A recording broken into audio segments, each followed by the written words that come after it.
In the sea of malice, envy frequently gets out of her depth. And while she is expecting to see another drowned, she is either drowned herself, or is dashed against a rock, as happened to some envious girls, about whom I will tell you a story. There once lived a prince, who was a widower. He had an only daughter, so dear to him that he saw with no other eyes than hers. And he kept a governess for her, who taught her chain work and knitting, and to make point lace, and showed her such affection as no words can tell. But she was very lonely, and many a time she said to the governess, "Oh, that you had been my mother, you who show me such kindness and love." And she said this so often that, at last, the governess, having a bee put into her bonnet, said to her one day, "If you will do as this foolish head of mine advises, I shall be mother to you, and you will be as dear to me as the apple of my eye." She was going to say more, when Zezolla, for that was the name of the princess, said, "Pardon me if I stop the word upon your tongue. I know you wish me well, therefore, hush enough. Only show me the way. Do you write and I will subscribe." "Well, then, open your ears and listen, and you will get bread as white as the flowers. You know well enough that your father would even coin false money to please you, so do you entreat him when he is caressing you to marry me and make me princess. Then, bless your stars. You shall be the mistress of my life." When Zezolla heard this, every hour seemed to her 1,000 years until she had done all that her governess had advised. And, as soon as the mourning for her mother's death was ended, she began to feel her father's pulse, and beg him to marry the governess. At first the prince took it as a joke, but Zezolla went on shooting so long past the mark that at length she hit it, and he gave way to her entreaties. So he married the governess, and gave a great feast at the wedding. Now, while the young folks were dancing, and Zezolla was standing at the window of her house, a dove came flying and perched upon a wall, and said to her, "Whenever you need anything, send the request to the dove of the fairies in the island of Sardinia, and you will instantly have what you wish." For 5 or 6 days the new stepmother overwhelmed Zezolla with caresses, seating her at the best place at table, giving her the choicest morsels to eat, and clothing her in the richest apparel. But ere long, forgetting entirely the good service she had received, woe to him who has a bad master. She began to bring forward 6 daughters of her own, for she had never before told anyone that she was a widow with a bunch of girls. And she praised them so much, and talked her husband over in such a fashion, that at last the stepdaughters had all his favor, and the thought of his own child went entirely from his heart. In short, it fared so ill with the poor girl, bad today and worse tomorrow, that she was at last brought down from the royal chamber to the kitchen, from the canopy of state to the hearth, from splendid apparel of silks and gold to dishclouts, from the scepter to the spit. And not only was her condition changed, but even her name, for, instead of Zezolla, she was now called Cenerentola. It happened that the prince had occasion to go to Sardinia upon affairs of state. And, calling the 6 stepdaughters, he asked them, one by one, what they would like him to bring them on his return. One wished for splendid dresses, another to have head ornaments, another rouge for the face, another toys and trinkets. At last the prince said to his own daughter, as if in mockery, "And what would you have?" "Nothing, father, but that you commend me to the dove of the fairies, and bid her send me something.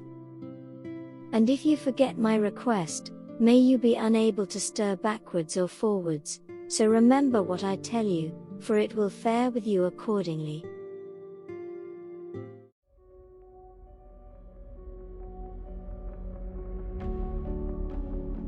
Then the prince went his way and did his business in Sardinia, and procured all the things that his stepdaughters had asked for, but poor Zezolla was quite out of his thoughts. And going on board a ship he set sail to return, but the ship could not get out of the harbor. There it stuck fast just as if held by a sea lamprey. The captain of the ship, who was almost in despair and fairly tired out, laid himself down to sleep. And in his dream he saw a fairy, who said to him, Know you the reason why you cannot work the ship out of port? It is because the prince, who is on board with you, has broken his promise to his daughter, remembering everyone except his own child. Then the captain awoke and told his dream to the prince, who, in shame and confusion at the breach of his promise, went to the grotto of the fairies, and, commending his daughter to them, asked them to send her something. And behold, there stepped forth from the grotto a beautiful maiden, who told him that she thanked his daughter for her kind remembrances, and bade him tell her to be merry and of good heart out of love to her. And thereupon she gave him a date tree, a hoe, and a little bucket all of gold, and a silken napkin, adding that the one was to hoe with and the other to water the plant. The prince, marveling at this present, took leave of the fairy, and returned to his own country. And when he had given his stepdaughters all the things they had desired, he at last gave his own daughter the gift which the fairy had sent her. Then Zezolla, out of her wits with joy, took the date tree and planted it in a pretty flower pot, hoed the earth round it, watered it, and wiped its leaves morning and evening with a silken napkin. In a few days it had grown as tall as a woman, and out of it came a fairy, who said to Zezolla, What do you wish for? And Zezolla replied that she wished sometimes to leave the house without her sister's knowledge. The fairy answered, Whenever you desire this, come to the flower pot and say, My little date tree, my golden tree, with a golden hoe I have hoed thee, with a golden can I have watered thee, with a silken cloth I have wiped thee dry. Now strip thee and dress me speedily. And when you wish to undress, change the last words and say, Strip me and dress thee. When the time for the feast was come, and the stepmother's daughters appeared, dressed out so fine, all ribbons and flowers, and slippers and shoes, sweet smells and bells, and roses and posies, Zezolla ran quickly to the flower pot, and no sooner had she repeated the words, as the fairy had told her, than she saw herself arrayed like a queen, seated upon a palfrey, and attended by 12 smart pages, all in their best clothes. Then she went to the ball, and made the sisters envious of this unknown beauty. Even the young king himself was there, and as soon as he saw her he stood magic-bound with amazement, and ordered a trusty servant to find out who was that beautiful maiden, and where she lived. So the servant followed in her footsteps, but when Zezolla noticed the trick she threw on the ground a handful of crown pieces which she had made the date tree give her for this purpose. Then the servant lighted his lantern, and was so busy picking up all the crown pieces that he forgot to follow the palfrey, and Zezolla came home quite safely, and had changed her clothes, as the fairy told her. The wicked sisters arrived, and, to vex her and make her envious, told her of all the fine things they had seen. But the king was very angry with the servant, and warned him not to miss finding out next time who this beautiful maiden was, and where she dwelt. Soon there was another feast, and again the sisters all went to it, leaving poor Zezolla at home on the kitchen hearth. Then she ran quickly to the date tree, and repeated the spell, and instantly there appeared a number of damsels. One with a looking glass, another with a bottle of rose water, another with the curling irons, another with combs, another with pins, another with dresses, and another with capes and collars. And they decked her out as glorious as the sun, and put her in a coach drawn by 6 white horses, and attended by footmen and pages in livery.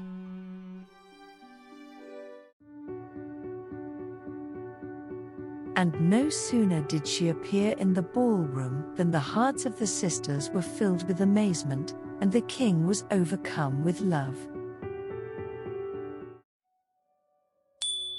When Zezolla went home, the servant followed her again, but so that she should not be caught she threw down a handful of pearls and jewels.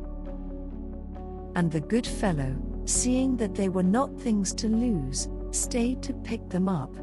So she had time to slip away and take off her fine dress as before.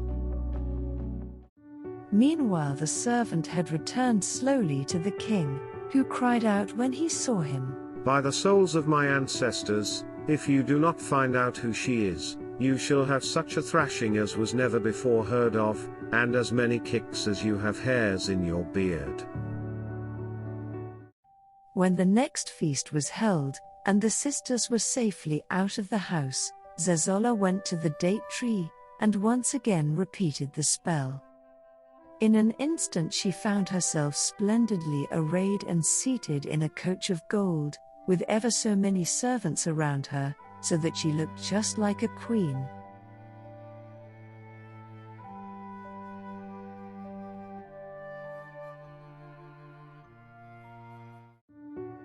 Again the sisters were beside themselves with envy.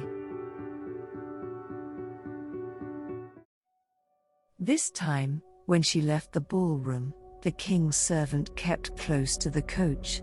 Zezolla, seeing that the man was ever running by her side, cried, "Coachman, drive on quickly." And in a trice, the coach set off at such a rattling pace that she lost one of her slippers, the prettiest thing that ever was seen. The servant, being unable to catch the coach, which flew like a bird, picked up the slipper, and carrying it to the king told him all that happened.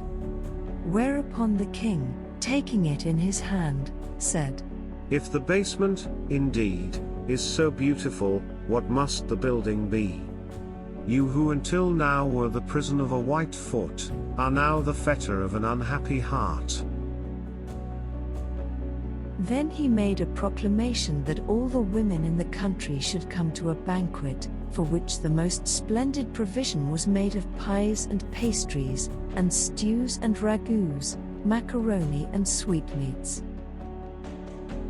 And when all the women were assembled, noble and ignoble, rich and poor, beautiful and ugly, the king tried the slipper on each one of the guests to see whom it should fit to a hair, and thus be able to discover by the help of the slipper the maiden of whom he was in search. But not one foot could he find to fit it. So he examined them closely whether indeed every one was there, and the prince confessed that he had left one daughter behind. But she is always on the hearth, and is such a graceless simpleton that she is unworthy to sit and eat at your table.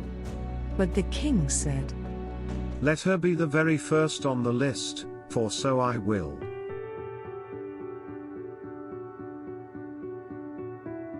So all the guests departed. The very next day they assembled again, and with the wicked sisters came Zezolla. When the king saw her, he had his suspicions, but said nothing. And after the feast came the trial of the slipper, which, as soon as ever it approached Zezolla's foot, it darted onto it of its own accord like iron flies to the magnet. Seeing this, the king ran to her and took her in his arms, and seating her under the royal canopy, he set the crown upon her head, whereupon all made their obeisance and homage to her as their queen. When the wicked sisters saw this, they were full of venom and rage, and not having patience to look upon the object of their hatred, they slipped quietly away on tiptoe and went home to their mother, confessing, in spite of themselves, that the king was a madman who resists the stars.